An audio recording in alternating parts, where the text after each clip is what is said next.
Are Apple's official iPhone cases worth getting? Let's look at all three of them today. Hi, this is David of Tech for Baba, a channel I share my experiences on how technology enhances my time with kids and family as a dad. If this is your first time here, welcome. Please consider subscribing to the channel.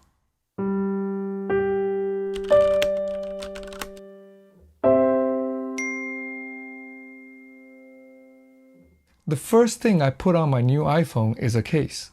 In today's video, let's look at the three official Apple iPhone cases for my new deep purple iPhone 14 Pro Max. I have the clear case, silicone case in Elderberry, and the leather case in ink. I'll share what I like and don't like about each one, and which one I end up using the most over the years. They all come in a simple old paper white box with the case printed on top these days. Like other good Apple packaging, no tool is needed to open these cases. The clear and silicone cases open the same way.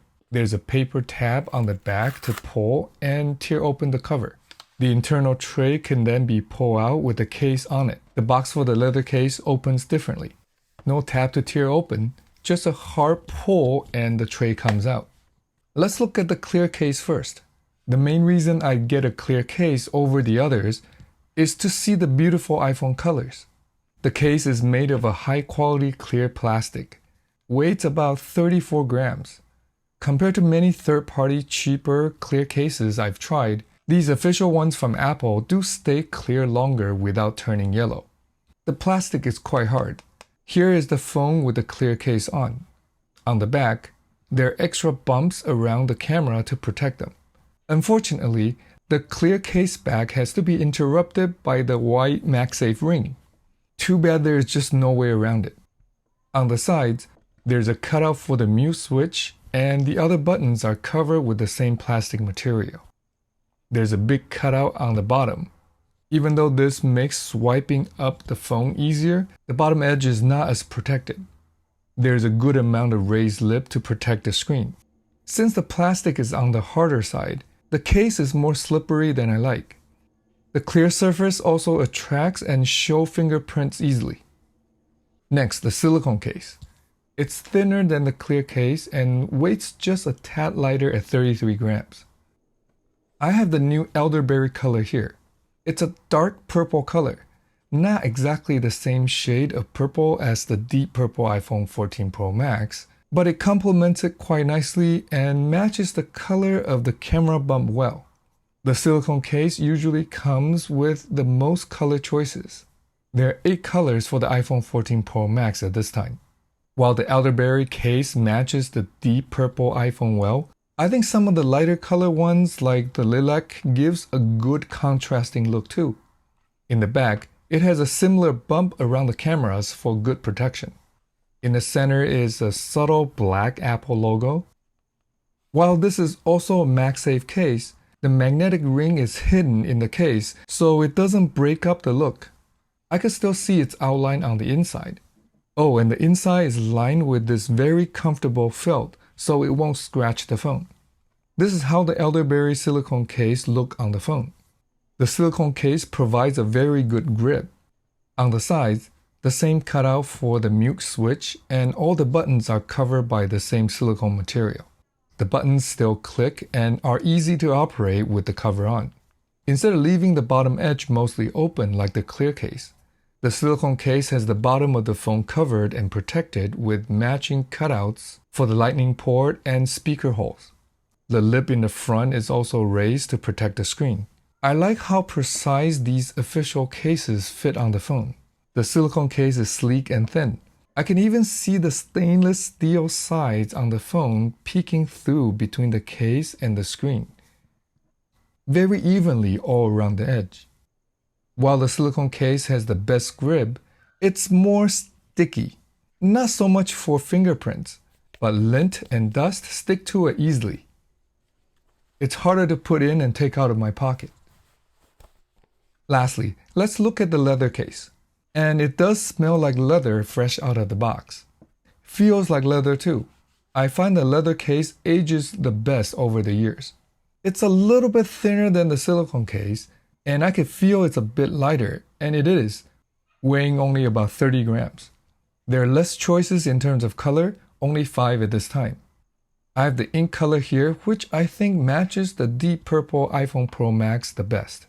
The case does have a purple bluish tone to it, but it looks even closer to black than the phone does in all lighting conditions. Here's how the ink leather case compared to the Elderberry silicone case. There's the same raised guard around the camera bump in the back. The Apple logo in the center is in the same color, but indented instead of flat.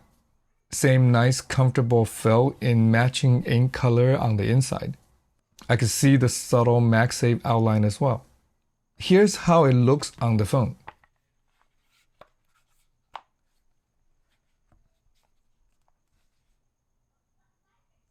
On the sides, there's the same cutout for the mute switch.